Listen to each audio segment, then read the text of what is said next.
Firman Tuhan hari ke-142, 22 Mei tahun 2025. Kitab Ayub pasal 10 ayat 12, perikop, Tuhan memelihara hidup. Firman Tuhan pada hari ini, di hari yang ke-142, tanggal 22 Mei 2025, diambil dari kitab Ayub pasal 10 ayat 12 dengan perikop Tuhan memelihara hidup. Sebagai nats adalah sebagai berikut: hidup dan kasih setia Kau karuniakan kepadaku, dan pemeliharaanmu menjaga nyawaku. Itulah bahasa Indonesia. Bahasa Indonesia sehari-hari adalah demikian: Kau beri aku hidup, Engkau mengasihi aku, nyawaku Kau jaga dengan pemeliharaanmu. Bahasa Batak Tuba Siganupari Didok Songonon. Nunga dilehon ho di ahu ngolu dohot asiniroha, jala diramoti hodo hosak. Itulah firman Tuhan pada pagi hari ini. Kita mencoba menggali firman ini. Pertama, latar belakang mengapa terjadi seperti ini. Dan yang kedua adalah apa tujuan daripada perikop ini. Dan yang ketiga, apa pesan moral. Dan terakhir adalah bagaimana penerapannya dalam kehidupan sehari-hari. Tentang perikop ini bahwa Tuhan memelihara hidup kita. Sekarang kita masuk dari apa latar belakang Ayub dalam pasal 10 ayat 12. Kita tahu Ayub adalah seorang yang jujur dan setia kepada Tuhan, seperti tertulis di dalam kitab Ayub pasal 1 ayat yang ke-8. Tuhan menyebut Ayub sebagai hamba-Ku yang saleh dan jujur, menunjukkan bahwa kesetiaan Ayub terletak pada kekuatan iman, bukan pada kenyamanan. Inilah yang dikatakan oleh Tuhan Allah kepada iblis pada saat iblis bertemu dengan Tuhan. Iblis bertemu dengan Tuhan mengatakan bahwa manusia memuji Engkau karena mereka memiliki harta dan kaya dan juga sehat. Lantas apa jawaban Tuhan? Ingat iblis, dia adalah hamba-Ku yang setia. Boleh kau ganggu hartanya, tapi jangan jiwanya. Apa yang terjadi? Iblis menghabiskan harta Ayub dan juga anak-anaknya, sehingga penderitaan yang sangat-sangat sedih bagi Ayub. Hartanya habis, coba. Anaknya habis, tapi Ayub tidak bergeming sedikit pun. Dia tetap setia kepada Tuhan. Pada saat pertemuan kedua iblis dengan Allah, Allah tetap menantang iblis. Kau lihat itu iblis, dia adalah hambaku yang setia. Tapi iblis tetap punya alasan. Dia memuji dan menghormati engkau karena dia masih sehat. Coba kalau Ayub itu sakit, mana mungkin dia memujimu? Dia pasti akan tidak setia kepada Tuhan. Maka pada jawaban kedua dalam Ayub pasal 2 ayat 6, Tuhan berkata pada iblis, sesungguhnya dia dalam kuasamu. Jadi artinya Tuhan sudah mengatakan bahwa iblis bisa menguasai manusia, hartanya, kesehatannya bisa. Allah sudah mengatakan kepada iblis, sesungguhnya dia berada dalam kuasamu.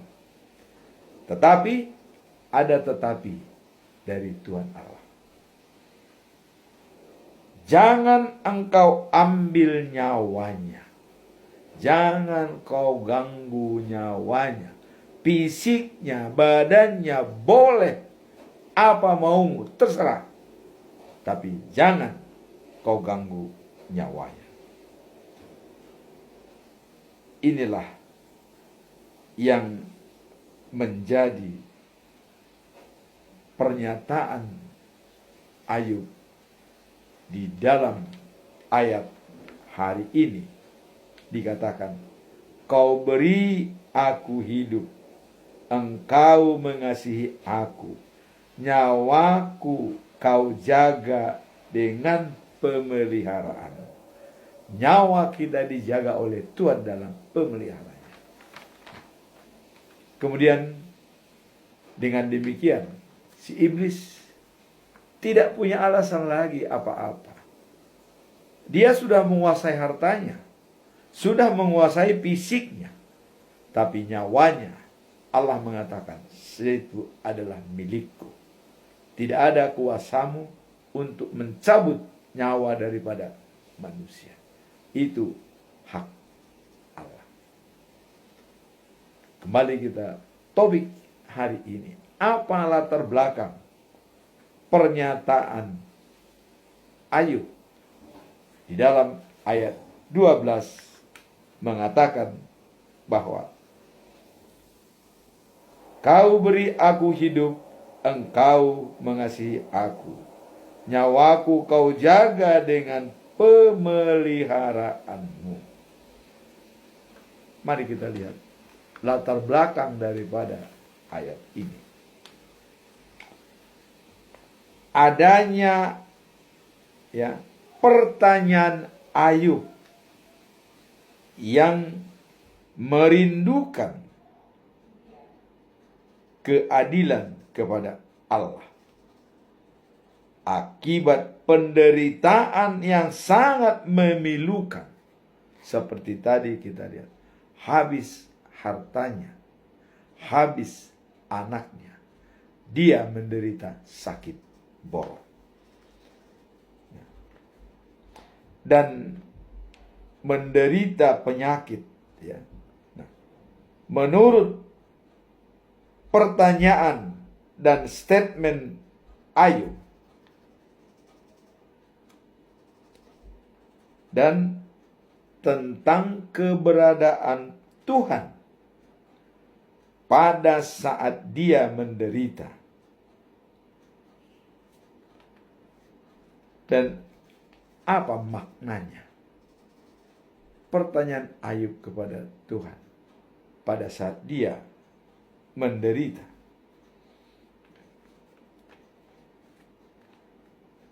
Bagaimana keberadaan Tuhan dan makna penderitaan manusia. Jadi, di mana Tuhan pada saat manusia menderita? Ini sebenarnya yang mau ditanyakan oleh Ayub.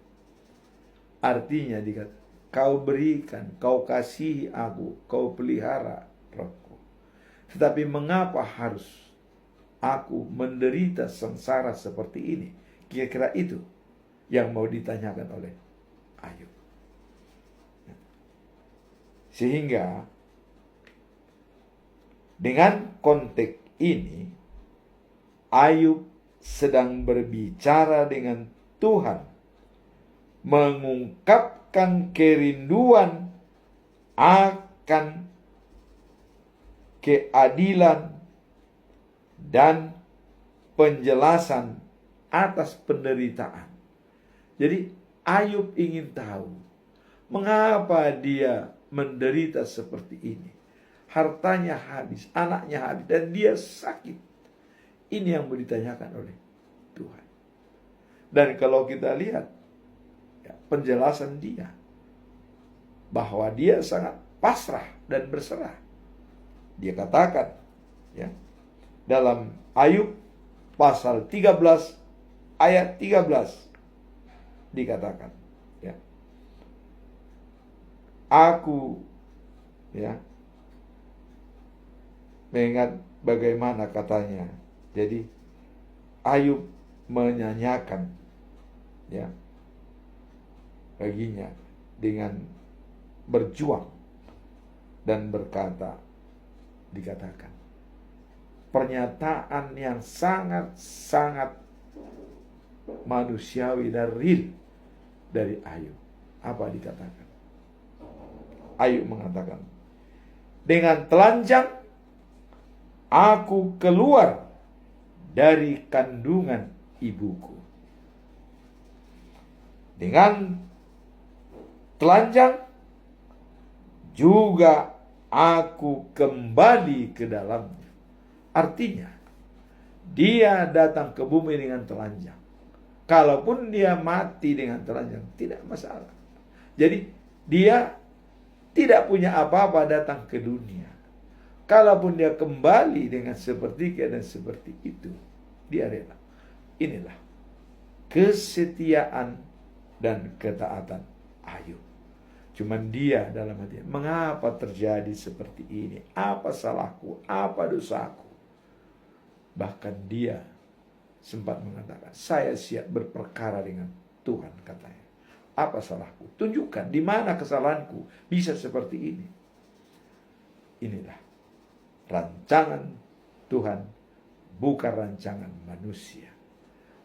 Tuhan bangga kepada orang yang setia kepadanya dan bisa mempertaruhkan nyawanya. Jadi siapapun bisa dipertaruhkan oleh Tuhan nyawanya karena dia bangga kepada kita. Jadi jangan anggap apabila kita diberikan kasih setia oleh Tuhan menjadi hidup tenang. Belum tentu. Ada kalanya kita bisa menjadi dipertaruhkan oleh Tuhan dengan keyakinan kita bahwa kita tidak berubah. Kita punya integritas yang kuat seperti Ayub. Inilah latar belakang Ayub menyampaikan bahwa kau kasihi aku, kau pelihara rohku. Tapi mengapa aku menderita seperti ini? Kira-kira begitu pertanyaan dari Ayub. Sehingga dalam situasi ini Ayub tetap setia kepada Tuhan. Dia menyerahkan segalanya kepada Tuhan karena Tuhan yang mengambil, Tuhan yang memberi, semuanya adalah kehendak Tuhan. Itulah latar belakang timbulnya ayat ini, karena merasa Ayub sangat menderita dan dia mengatakan bahwa kau kasihi aku, kau beri aku hidup, kau pelihara jiwaku.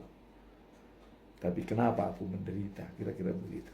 Nah, Sekarang, apa tujuan daripada perikop ini? Bahwa dia sampai bertanya seperti itu dengan penderitaannya dan juga berbicara langsung kepada Tuhan. Apa tujuannya? Mari kita lihat ya. Nah, tujuan pasal ini Ayub adalah ya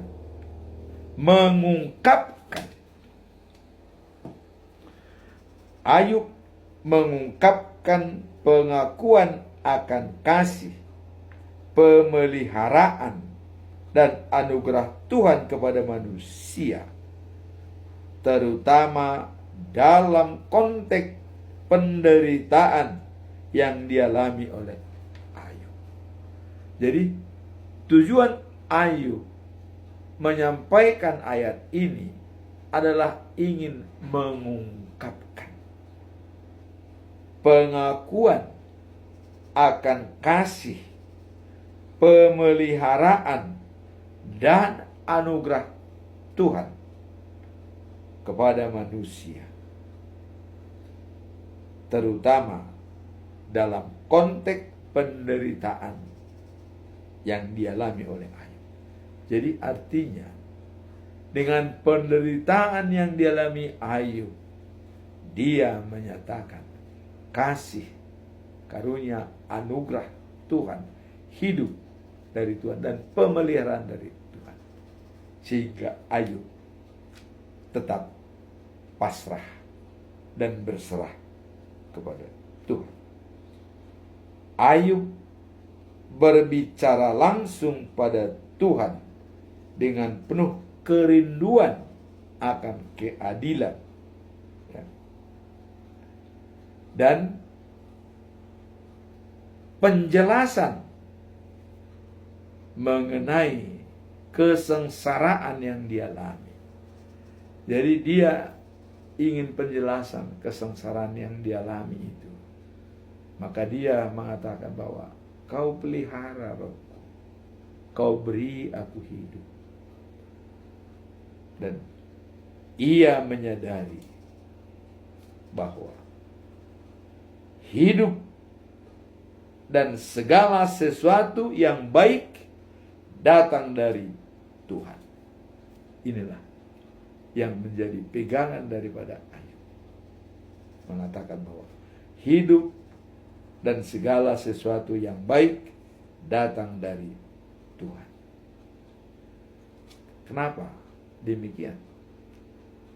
Ini mencerminkan ya keyakinan bahwa meskipun keadaan di sekelilingnya tampak gelap dan penuh penderitaan. Kenapa dikatakan gelap dan penuh penderitaan? Pada saat Ayub menderita dan kehilangan segalanya, bagaimana pendapat daripada teman-temannya, Elihu, Sopar, ya. Apa pendapat mereka? Mereka mengatakan, ini pasti karena perbuatanmu yang kurang baik kepada Tuhan. Langsung menghakimi mereka. Mereka tidak tahu bahwa ini adalah rencana Tuhan. Sampai Ayub mengatakan, kau baru anak kemarin, saya lebih tahu. Saya siap berperkara dengan Tuhan, kata Ayub. Dan itulah penderitaan, dikatakan gelap di sekelilingnya. Artinya tidak ada yang membantu Ayub. Di sekelilingnya semua gelap, bahkan menghakimi. Bahkan istri kandungnya sendiri mengatakan kepada Ayub, sudahlah, jangan lagi kau sembah Allah. Penderitaanmu sudah seperti ini, mau apa lagi? Itulah manusia. Tapi Ayub mengatakan, kau tidak sadar. Semua adalah datang dari Tuhan. Dan kalaupun semuanya harus hilang, kita tetap memuji Tuhan. Saya tidak pernah meninggalkan Tuhan. Inilah kekuatan Ayub. Jadi Ayub mengajak kita untuk merenungkan kebaikan Tuhan dan mempercayai pemeliharaannya. Jadi dengan ini bahwa kita merenung adanya kebaikan Tuhan dan pemeliharaan Tuhan dalam hidup kita. Dan sebagai titik klimaks daripada masalah ini dikatakan, kelemahan kita dapat menjadi titik tolak untuk lebih mendekat pada Tuhan. Disinilah berlaku istilah stressing and energize. Dalam keadaan stres, justru kita mempunyai energi dan kekuatan yang baik. Jangan sampai stressing and death. Ada orang dalam keadaan stres, dia malah mati karena imannya tidak kuat. Mengambil jalan pintas, bunuh diri, dan segala macam. Apalagi saat ini terjadi penderitaan daripada orang-orang dalam masalah pinjol atau pinjaman online. Utang bertumpuk-bertumpuk, tidak bisa memecahkan masalah. Dia ambil jalan pintas. Coba kita lihat. Dari pinjaman online bisa membuat orang menjadi bunuh diri. Bagaimana kita lihat penderitaan Ayub? Hartanya habis, anaknya habis, dia menderita penyakit. Tapi dia mengatakan, aku datang ke bumi telanjang. Walaupun aku pergi dengan telanjang, saya siap. Segalanya dari Tuhan. Tuhan yang mengambil, Tuhan yang memberi. Itulah keputusan Ayub. Dan inilah kebanggaan Allah kepada iblis. Melihat Ayub adalah sosok manusia yang jujur, setia, dan tidak tergoyahkan. Dia dikuatkan iman dengan teguh dan tabah menghadapi segala sesuatu. Dan itulah tujuan daripada perikop ini, untuk memberikan kekuatan bahwa segala sesuatu yang ada dari Tuhan, pemeliharaan oleh Tuhan. Jadi jangan pernah kita menyesali apa di dalam hidup kita, tetapi kita merenung bagaimana pengalaman kita dengan Tuhan dalam menghadapi situasi sulit seperti Ayub yang menderita. Sekarang mari kita lihat apa pesan moral daripada perikop ini bagi kita, supaya kita bisa menjadi eksis, stressing and energize, untuk membuat kita stres dan bersinergi. Jangan sampai stres, ambil jalan pintas, jangan. Bagaimana supaya kita bersinergi? Mari kita lihat pesan moral daripada perikop ini. Pesan moralnya adalah bahwa kasih dan pemeliharaan Tuhan selalu ada. Ini selalu ada, kasih dan pemeliharaan Tuhan tidak pernah hilang dari kita. Selalu ada. Walaupun dalam situasi yang paling sulit sekalipun, hidup dan anugerah yang kita terima berasal dari Tuhan yang menjaga dan penuh terhadap kita. Jadi itulah menjadi pesan moral daripada perikop ini, ya, bahwa kasih dan pemeliharaan Tuhan selalu ada, walaupun kita dalam situasi gelap, atau dalam situasi menderita, atau dalam situasi sulit dan tertekan. Allah mencintai dan melindungi umatnya.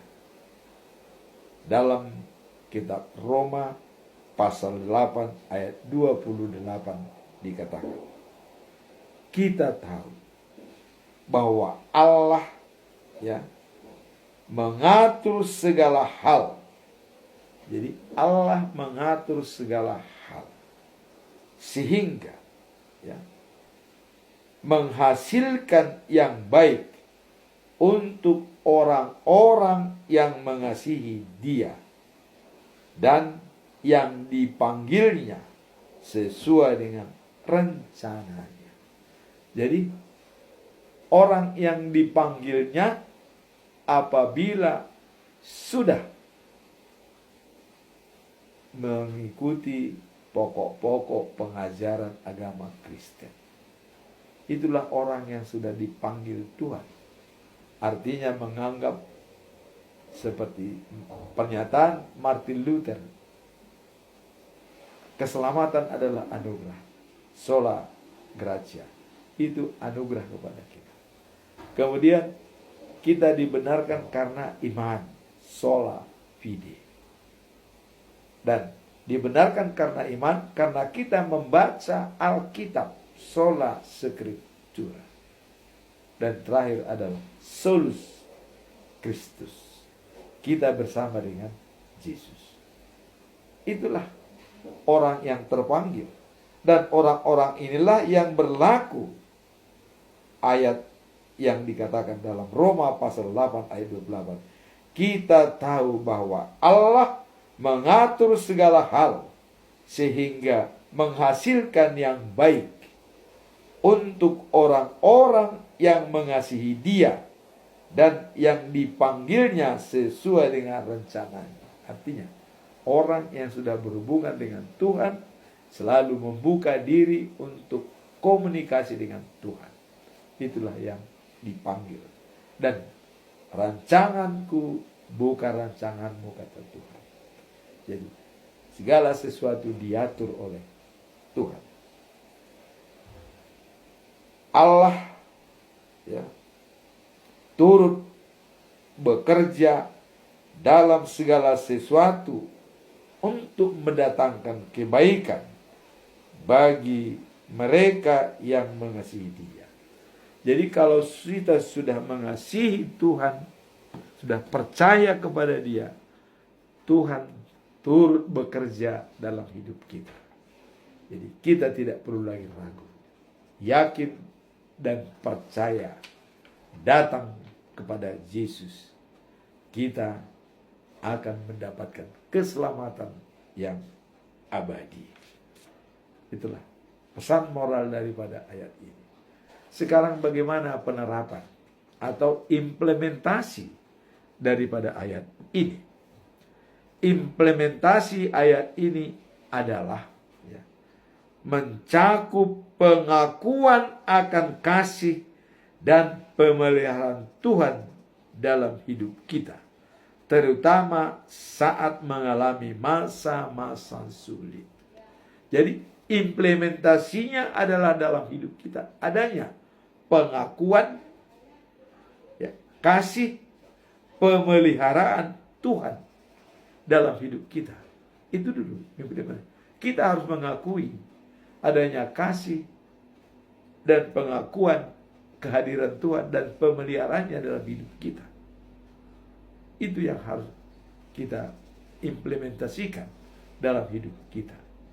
Dan sehingga, ya, terutama dalam masa-masa sulit seperti Ayub menderita penyakit, dia tidak menjadi lemah pada saat dia menderita. Dia tetap memuji dan memuliakan Tuhan. Maka berlakulah Galatia 6 ayat 9 mengatakan, jangan jemu-jemu berbuat baik, karena kita akan menuai pada saatnya bila kita tidak lemah. Coba, seharusnya Ayub pada saat menderita sudah lemah, mungkin bisa meninggalkan Tuhan, tapi dia tidak lemah. Maka Tuhan mengatakan, pada saatnya kita akan menuai kalau kita tidak lemah.